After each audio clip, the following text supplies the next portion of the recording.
Good morning, everybody. I'm Michael Berge with Digiday. We're here on day one of Possible. Very exciting conference, and happy that Digiday is the media partner. But I'm also very happy to be catching up with an old friend in the business, Sean Moran, who is the COO of Evergreen Trading. Sean, great to see you. It's been a while. Michael, thank you so much for having me here. You and Jim Cooper, first of all. It's great to be with Digiday. You guys, your reputation precedes you for many years, and our friendship precedes this meeting for many years. I'm honored, sir. So, thanks. Well, thanks Great for to be joining with us. you. So let's quickly talk about Evergreen. I think of you all as a barter agency. I know a lot of barter agencies don't really love the term barter. How would you describe what Evergreen does?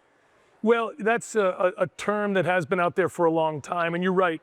We don't shy away from it, but we don't always lead with it. Yeah. And one of the things that we like to put ourselves out there as is a solutions agency. Okay. And I know that sounds a bit ubiquitous, but when you have the abilities that Evergreen does to truly solve for clients' problems, we show up in the good times, and we're also there in these challenging times to help them turn things around when they need some help with their buying and their supply chain.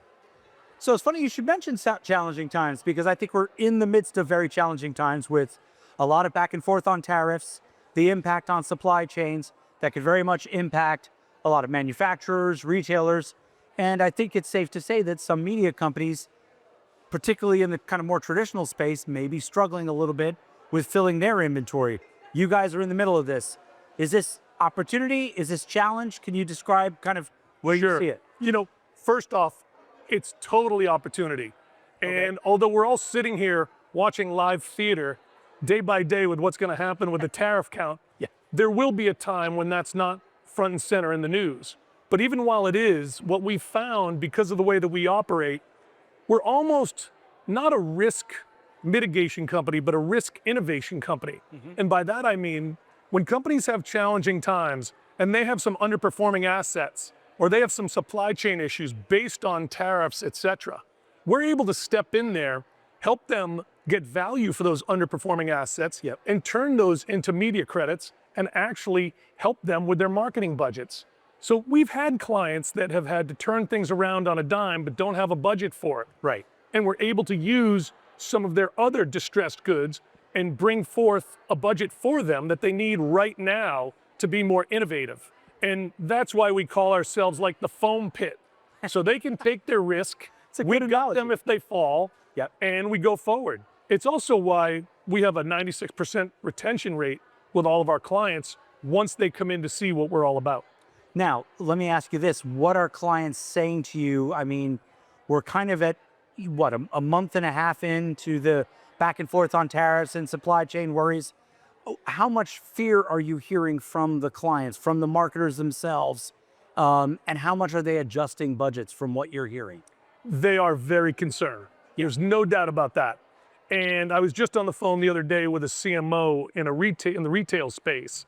And she has to turn around and talk to her board about how she is making some cuts, but still delivering on the marketing goals. And there's not a lot of ways you can do that without trying to do some business with someone like Evergreen. Because we really do go in, take a look at these companies, what other things they have that are underperforming. And as you know through your history, all corporate partners have some parts of their business. But the thing we do differently is we talk not just to CMOs, but we also bring them into their own conversations with their CFOs and their head of procurement. And this way, you're basically building an intellectual treasure hunt to get to a solution. I like that. Intellectual treasure hunt. That's a great It's one of the reasons I came back into it. Good. Well, it's good to have you back in the business. I'm going to pivot a little bit and ask you about, AI is kind of, generative AI is the hottest topic around these days. Does AI have a role or a place in what Evergreen is doing? Does it help you optimize in some way? How do you see AI factoring into what you do? I personally think, and myself and Gordon Zellner, the CEO, believes that AI is, I don't think you can overstate its impact that it's going to have on our business and every other business. And I think anybody who tries to think of it as a topic of the now or a trend is really going to be left behind. I almost feel like you could make it akin to maybe what was going on at Blockbuster when Reed Hastings came in and said, I have a little company I want to sell you for $50 million in 2020. Or I'm sorry, in 2000, and said, Yeah. I want it. And they said, no, no, no. Yeah, They no. laughed him out the door. We're too big for you guys. AI is going to make so many processes sped up as we know. That's generative AI. I think what's coming now is the agent AI, where you can actually have Agenta become part of what's operating in your company. Yep. Now, a lot of times the first thing people think is, well, that's going to displace a lot of people. Some of that's going to happen, but the speed at which it's going to help clients is what we're excited about. So we're already looking and using it to look at what other issues clients have that go much quicker to show them how they can be helped by us with all those solutions and identify those problems pretty quickly. So like an instant mirror. Instant mirror on when two companies are merging, what are the assets, what need help, with supply chain where it needs to be. And then as you're seeing in the media space, when they're looking at how should you program their media plan, there's a lot of questions out there about what they're going to happen there. Got it. Okay. Last question for you. Well, actually, two-parter. Is this your first, second, or third year at Bosom? So this is my first year attending. Okay. So I feel pretty honored to be with you guys here at the kickoff morning. And I will tell you, I really heard about it first because one of our mutual friends, Linda Yaccarino, put it on the map in my view with Elon Musk, right? So I was there for that. I said, wait a second, what's going on down in Miami? It was the most public job interview I've ever seen in my life. She did a great job. But so my question for you is, what signals are you looking for? What messages are you looking for that you can bring back to the office from Evergreen, from Possible? You know, for me, I've been fortunate to go to a lot of different conferences, and I've been blessed with this, being a part of this industry for over 25 years. What's always come down to it is the human factor.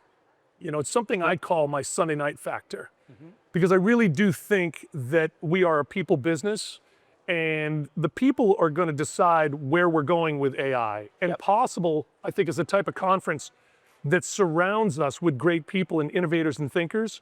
So my mind is open to see where are people looking to take it, to have conversations with clients and CMOs about where they're looking to push things or some of the struggles they're having. But at the end of the day, like reuniting with you and seeing Jim, this is a people business. And you guys give me a good Sunday night factor because you make me feel good on Monday morning, knowing that I was going to get a chance to talk about some of the great things we did. Excellent. Well, I feel like I'm the lucky one to start my day here at Possible with you. So thank you so much for your time, Sean. Sean Moran with Evergreen Trading Company.